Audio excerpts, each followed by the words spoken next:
Capítulo 15. Jesus e a tradição dos judeus.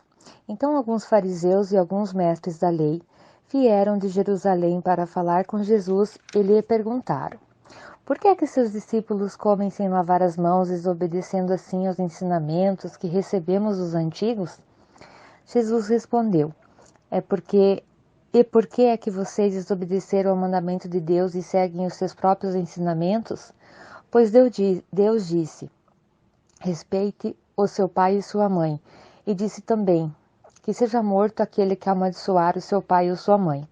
Mas vocês ensinam, se alguém tem alguma coisa que poderia usar para ajudar os seus pais, em sinal de respeito, mas diz: eu dediquei isto a Deus. Então não precisa ajudar os seus pais. Assim vocês desprezam a mensagem de Deus para seguir os seus próprios ensinamentos. Hipócritas!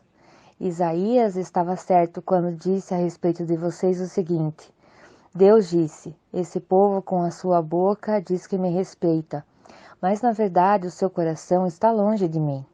A adoração desse povo é inútil, pois eles ensinam leis humanas, como se fossem meus pensamentos. Jesus fala sobre a impureza. Jesus chamou a multidão e disse: escutem e entendam, não é o que entra pela boca que faz com que alguém fique impuro. Pelo contrário, o que sai da boca é o que pode tornar a pessoa impura. Então os discípulos chegaram perto dele e disseram: sabe que os fariseus ficaram escandalizados com o que o Senhor disse? Jesus respondeu: toda planta que o meu Pai que está no céu não plantou será arrancada. Não se preocupe com os fariseus, são guias cegos. E quando um cego guia outro, os dois acabam caindo num buraco. Então Pedro pediu: explique para nós aquilo que o Senhor disse antes. Jesus disse: vocês também ainda não entenderam? O que entra pela boca vai para o estômago e depois sai do corpo, mas o que sai da boca vem do coração. É isso que faz com que a pessoa fique impura, porque é do coração que vêm os maus pensamentos, os crimes de morte, os adultérios, as imoralidades sexuais, os roubos, as mentiras e as calúnias. São essas coisas que fazem com que alguém fique impuro, mas comer sem lavar as mãos não torna ninguém impuro. A mulher estrangeira. Jesus saiu dali e foi para a região que fica perto das cidades de Tiro e de Sidom. Certa mulher cananeia que morava naquela terra chegou perto dele e gritou: Senhor, filho de Davi, tenha pena de mim. A minha filha está horrivelmente dominada por um demônio. Mas Jesus não respondeu nada. Então os discípulos chegaram perto dele e disseram: manda essa mulher embora, pois ela está vindo atrás de nós, fazendo muito barulho. Jesus respondeu: eu fui mandado somente para as ovelhas perdidas do povo de Israel. Então ela veio, ajoelhou-se aos pés dele e disse: Senhor, me ajude.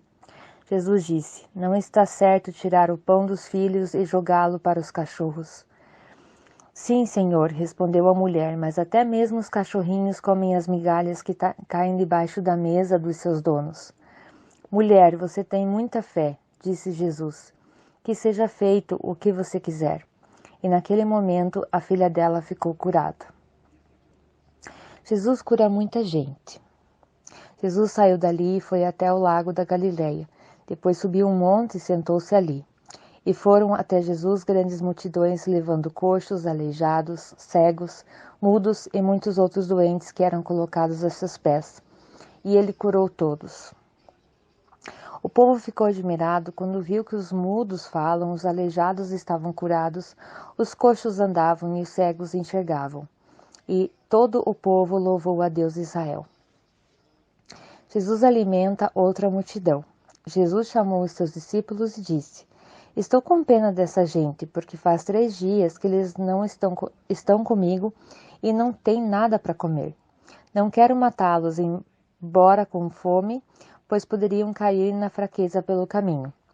Os discípulos perguntaram: como vamos encontrar nesse lugar deserto comida que dê para toda essa gente?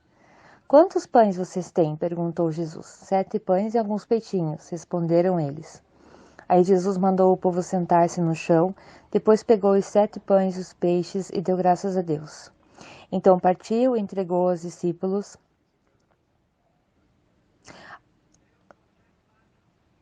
e eles o distribuíram ao povo.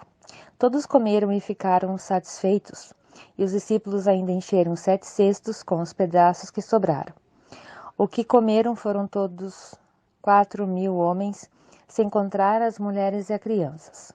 Então Jesus mandou o povo embora, subiu no barco e foi para a região de Magadá.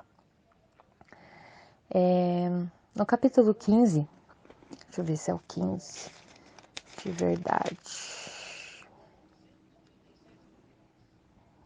No capítulo 14, versículo 13, tem a mesma situação, só que são 5.000 homens. Então, é certeza que Mateus viu muitas coisas, dentre elas essa distribuição de pães e essas multidões que foram atendidas por Jesus. Capítulo 16. O pedido de um milagre. Alguns fariseus e alguns saduceus foram falar com Jesus. Eles queriam alguma prova contra ele, por isso pediram que ele fizesse um milagre para mostrar que o seu poder vinha mesmo de Deus. Mas Jesus respondeu: de tardinha vocês dizem, vamos ter bom tempo para o céu, porque o céu está vermelho. E de manhã cedo dizem, vai chover, porque o céu está vermelho escuro. Olhando o céu, vocês sabem como vai ser o tempo. E como é que vocês não sabem explicar o que querem dizer os sinais dessa época? Como o povo de hoje é mau e sem fé? Vocês estão me pedindo um milagre, mas o milagre de Jonas é o único sinal que lhes será dado. Então ele saiu e foi embora. O fermento dos fariseus e dos saduceus. Quando os discípulos atravessaram para o lado leste do lago, esqueceram de levar pão. Jesus disse, fiquem alertas e tomem cuidado com o fermento dos fariseus e dos saduceus. Aí os discípulos começaram a dizer uns aos outros, ele está dizendo isso porque não trouxemos pão. Jesus ouviu o que eles estavam dizendo e perguntou, por que é que vocês estão conversando por não terem pão? Como é pequena a fé que vocês têm. Ainda não entenderam? Não lembro dos 5 pães que eu parti para 5.000 homens? Quantos cestos vocês encheram? E aqueles 7 pães para 4.000 homens?